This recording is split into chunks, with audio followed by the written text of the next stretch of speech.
Bonjour à tous. Aujourd'hui, si on parlait de la jalousie des enfants, est-ce que vous avez déjà vu, vous qui avez des enfants, même les tout petits, lorsque vous êtes en couple et que le papa se met entre vous et votre enfant, du coup, l'enfant n'est pas content. L'enfant n'a pas envie du tout de partager son papa et sa maman. Il y a aussi quelque chose d'essentiel, c'est le sexe. Je ne sais pas si vous avez déjà remarqué, quand c'est une petite fille, c'est pas possible d'approcher son papa. Et quand c'est un petit garçon, c'est pas possible pour vous, les mamans, que les papas se rapprochent de vous. Donc en fait, c'est un phénomène qui est tout à fait naturel. Quand l'enfant grandit, il commence à comprendre qu'il n'est plus dans le ventre de la maman, du coup, qui a une sorte de détachement. Et ce détachement, en fait, il le vit à travers les émotions, mais aussi le fait de singer ses parents. Et lorsque il y a l'interaction sociale en milieu familial, donc le partage de l'attention, le partage des émotions, et bien l'enfant commence à comprendre qu'effectivement, si maman et papa sont trop proches, lui, il va finir par être seul. Il va finir par ne plus être au cœur de l'attention. Et donc, du coup, selon son sexe, il va venir en fait vivre ce sentiment de jalousie. Donc souvent, par exemple, on va prendre l'exemple du petit garçon par rapport à sa maman. Il va pas supporter que le papa ait de l'attention pour elle, que le papa soit attentif ou même qu'il lui fasse un bisou d'amoureux. Et ça va être pareil pour la petite fille avec son papa. Donc ça a un nom en psychologie, ça s'appelle le concept des lettres et le concept oedipien. Donc du coup, cette jalousie en fait, elle va se projeter à travers toute la relation jusqu'à au moins l'âge de 7 ans. À partir de 7 ans, l'enfant va comprendre que effectivement, il peut recevoir à la fois de l'affection par ses deux parents et en même temps laisser ses parents avoir de l'affection. Donc en fonction du sexe, si par exemple c'est le petit garçon par rapport à sa maman, le papa, il doit venir intervenir. Le papa doit être au cœur même de cette séparation. C'est important parce que si vous laissez un petit peu justement l'enfant conduire la situation et puis devenir maître, comme un enfant roi, comme on dirait, maître des relations, maîtresse ou maître de la relation entre vous et votre femme ou vous et votre mari, du coup, ça risque de devenir difficile après, même pour l'enfant en grandissant, parce que du coup, cette séparation, si elle n'est pas faite, l'enfant va continuer à penser qu'il est une projection des relations émotionnelles de ses parents. Et donc, du coup, il aura du mal à se construire émotionnellement, affectueusement, psychologiquement. Et donc, du coup, c'est important vraiment, si c'est la relation garçon-maman, que le papa soit au milieu, qu'il mette les limites et qu'il reprenne sa place.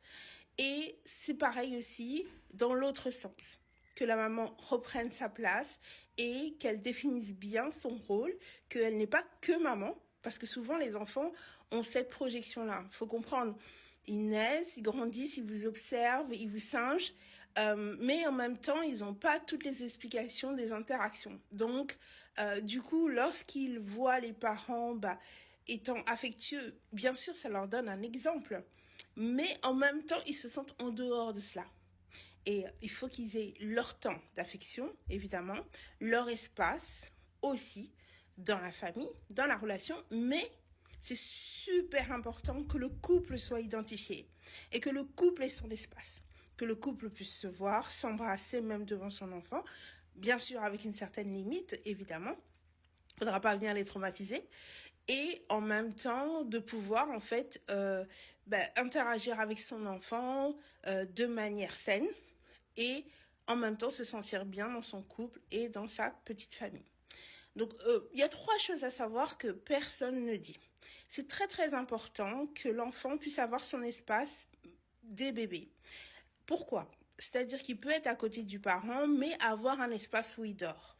Parce que justement, l'enfant est resté, le bébé est resté 9 mois dans le ventre de sa maman en général.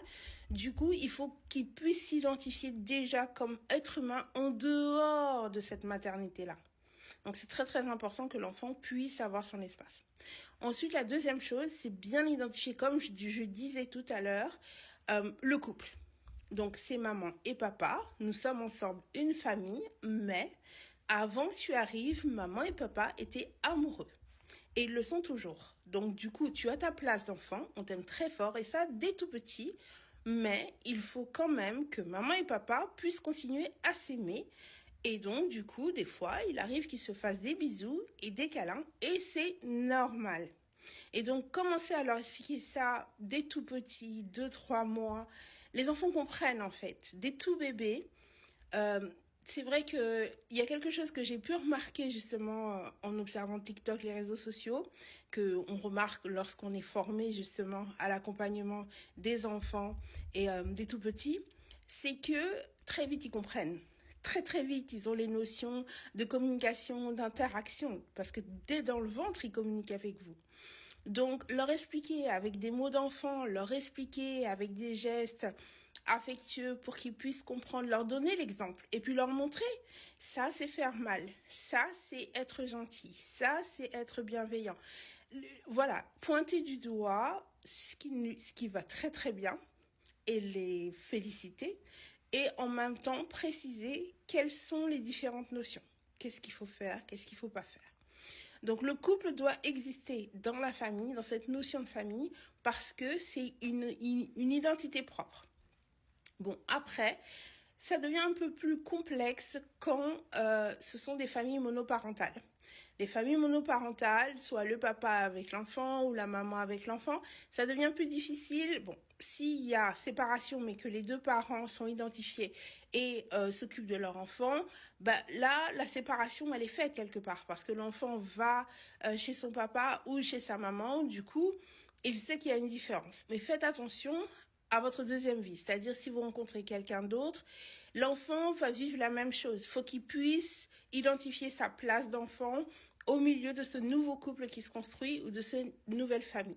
Donc c'est très important d'être attentif, identifier, comme j'expliquais tout à l'heure, le fait que ce soit un couple et que vous avez le droit justement d'être affectueux, mais il faut que l'enfant aussi sente l'affection des deux.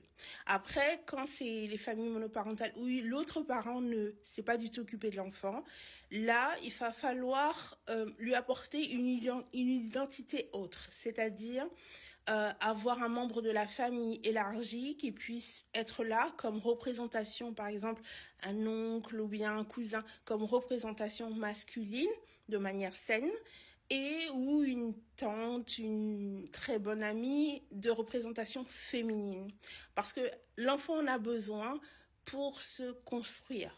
C'est très important. Voilà, donc c'était le docteur Charline Gourdet.